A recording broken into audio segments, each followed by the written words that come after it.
Alo, Trà Vinh xin chào các bạn. Hôm nay thì mình chia sẻ cái món bánh ú nè. Bánh ú nhân thịt đậu xanh rất là dẻo ngon, làm theo kiểu cấp tốc, không có cần lâu giống như cái kiểu truyền thống, nhưng mà bánh vẫn dẻo và mình ăn 3-4 ngày vẫn ngon luôn, không có bị hôi thiêu gì hết. Bây giờ mời các bạn mình cùng xem video nha.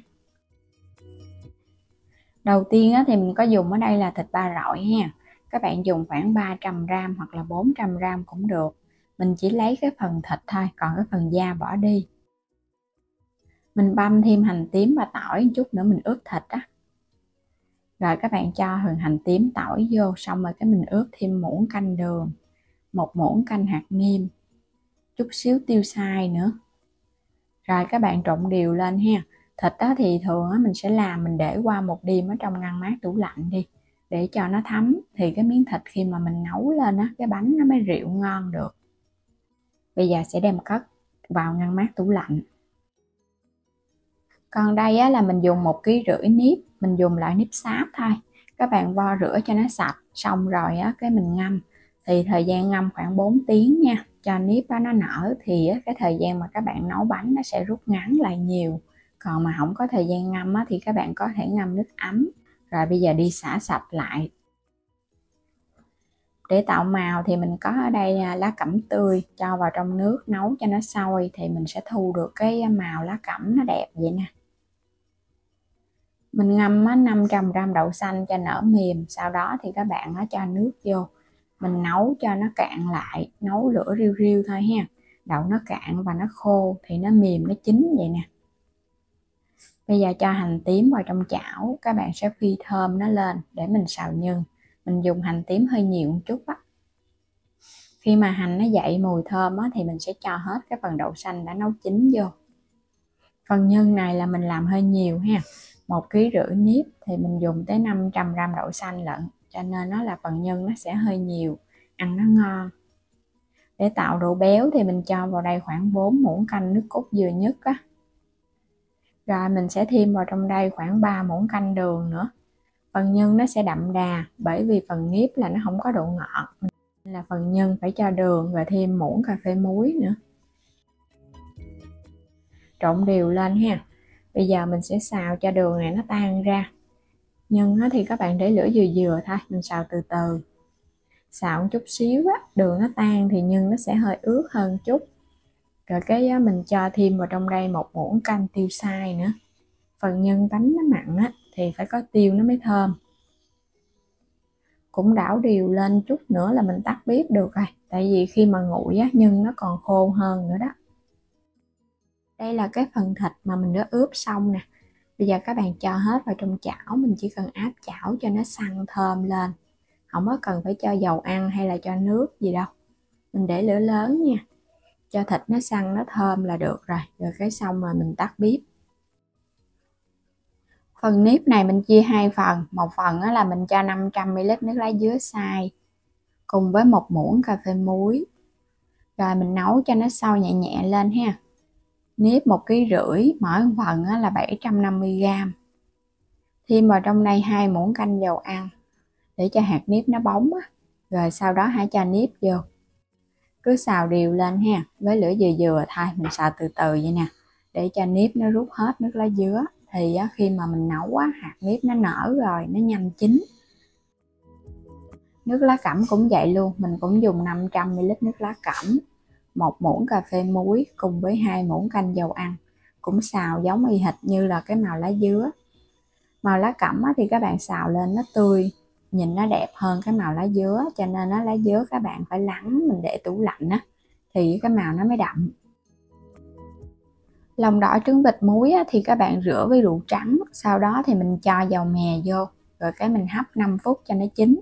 Này có thể mua hoặc là các bạn xem trong video mình có chia sẻ rồi Lá chuối thì mình dùng lá chuối xiêm, lá này mình đã phơi nắng trước cho nó mềm. Còn không có nắng thì các bạn trụng với nước nóng nha, cho lá nó dẻo. Mình dùng 2 miếng lá, mình xếp nó lại, sau đó thì múc cái phần nếp lá cẩm vào trước nha.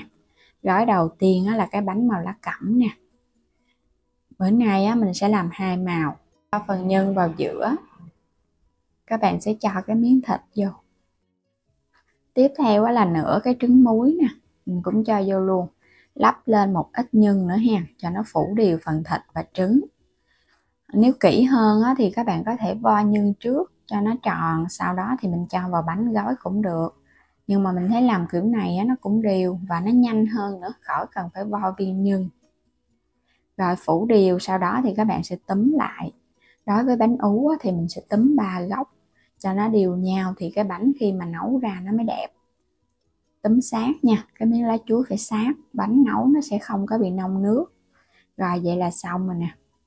Mình sẽ cố định cái cọng thun trước ha, sau đó thì gói hết, rồi buộc dây luôn lần cho nó nhanh, để qua một bên. Tiếp theo là mình sẽ gói cái bánh lá dứa cho các bạn xem luôn. Mình sẽ làm mẫu 2 bánh thôi, một bánh lá dứa, một bánh lá cẩm. Cũng múc phần nếp vào. Ở trong kênh mình nó có bán thêm các sản phẩm đồ dùng gia dụng trong gia đình, thì các bạn có thể mua thêm ủng hộ mình nha. Mỗi một cái bánh thì mình chỉ dùng nửa cái trứng muối thôi à. Các bạn nếu thích nguyên cái trứng thì cũng được luôn. Mình gói cái bánh lớn một chút. Cuối cùng là cho một lớp nếp lên. Mình phải phủ cái phần nhân thì nó mới ngon.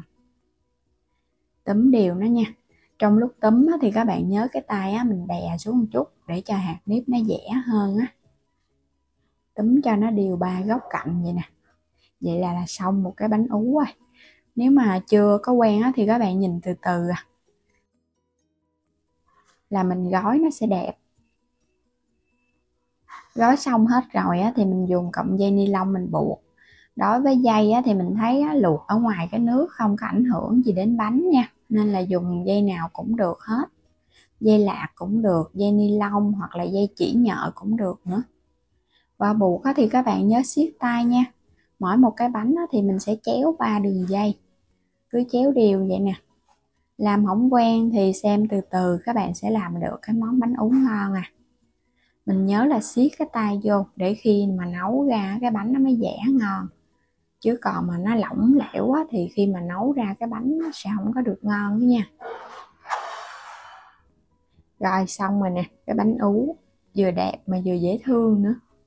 Mình gói xong tổng cộng hết đó là được 17 cái bánh nha. Bánh cũng vừa vừa, không có quá nhỏ mà cũng không có lớn quá đâu. Nếu các bạn thích cái bánh lớn hơn thì có thể từ 14 cái cũng được. Còn nếu mà thích nhỏ nữa thì khoảng 20 cái bánh.